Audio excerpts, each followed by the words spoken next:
So, one thing I've made very clear is I am a huge, huge shill for 8-bit dough. Now, 8-bit dough has had like the greatest recovery arc of all time because some of their original controllers were just garbage, period. And all of their most recent controllers, especially with like the Pro 2 and 3 and all that, have been fantastic. But there are also other third-party controllers, which, I don't know, controllers have been kind of my weird thing that I can't stop buying. So I do have the new Hyperion 3s, which are the first third-party controller for the Switch 2. They're pretty nice. I've heard some people have been getting some bad ones. I've only been using mine for a couple days. I will say this much, I pre-ordered these things 3 fucking months ago, and it took that long for it to come, even though allegedly I was supposed to be in the first wave of shipments. It did not ship until the beginning of April. So let me think. I have the original Hyperions. I think this was called the Hyperion. I don't remember if it was the Wizard or what, but this is the original one. You can see it has a cutout for a charging spot, but no actual charging spot. Instead, you have to charge them individually like that, which is kind of a huge pain in the ass. And I did get the Switch 2 adapter rails since they were like $1 with my pre-order. So I'm trying to think of when I bought this. I played through all of the Mario RPG remake with it, and it's not a bad controller. These buttons are extremely low profile, and they're all on the, I don't remember the word for it right now, but it's the super clicky stuff, like a mouse. This isn't a terrible controller. I mostly keep it around to play the GameCube stuff on the Switch 2 with, and have like a more authentic experience, because it's better than paying for whatever Nintendo wants you to pay.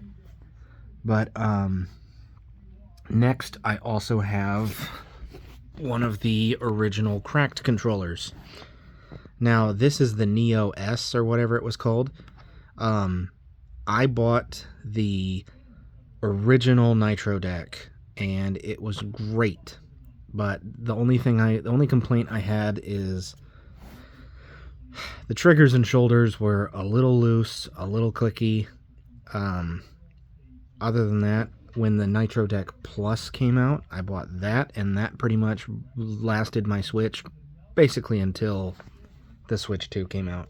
Now, this is a good controller too.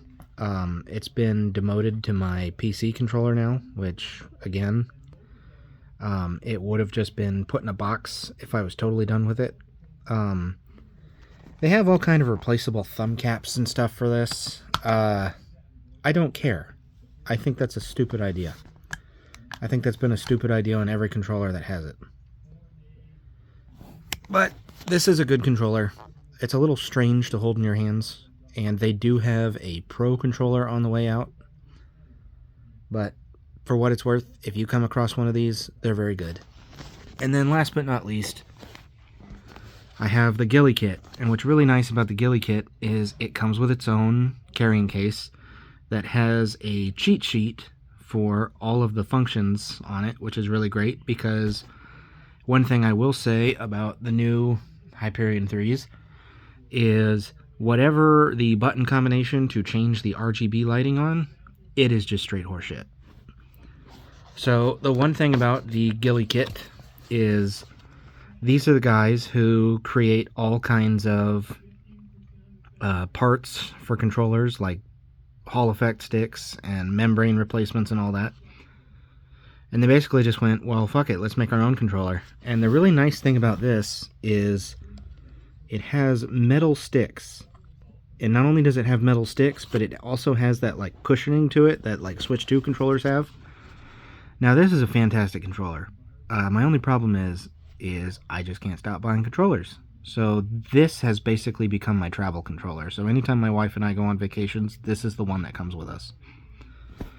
I did use it with my Steam Deck for a while, until the Ultimate 2 came out from 8BitDo, which replaced that. And like I said, that's one of my favorite 8BitDo controllers. These buttons can all be pulled out and replaced.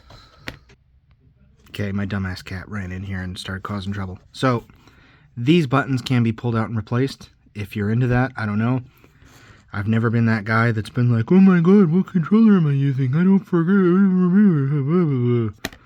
But, okay, but let's get on to the main show. So, Hyperion 3. They're pretty good. It comes with 2 D-pads, it comes with a standard D-pad, and it comes with this disc D-pad. I play a lot of fighting games, so I use the disc D-pad. I think it's pretty nice. Shoulders, bumpers, little clicky. This is one of the few controllers that can wake up a Switch 2. I don't think the 8BitDos can yet, but I usually have my Switch 2 on when I put it into the... I have my Switch 2 turned on when I put it into the dock, so, you know, whatever. This one can actually turn it on from sleep mode, so that's pretty cool. Only thing I'm not too happy with about this controller is it does not fit in my case, but that is a me problem, that is not a Hyperion problem. If I have any issues with the Hyperion, I will bring it up later, but for now, I think it's pretty cool. Like I said, there are people saying that theirs have been bum and had trouble, but me personally, not yet. Again, that's not me saying they're perfect. Other than that, they do have a pretty high price tag. They're $120. When I got mine, they were practically begging people to buy them, so I got mine down to like $70 or something like that. But now that we have third-party Joy-Cons out, it's pretty cool to see what will happen next.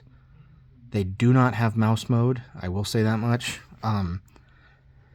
I hardly use the mouse mode. The only game that I've really put use into it was Cyberpunk, which worked pretty fucking cool, actually, but again, I don't use mouse mode enough to worry about it.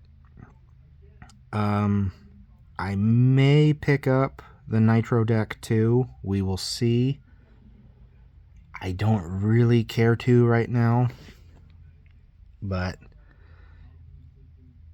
I think that's it. I'm going to use these for a couple weeks and then I'll let you know how they work.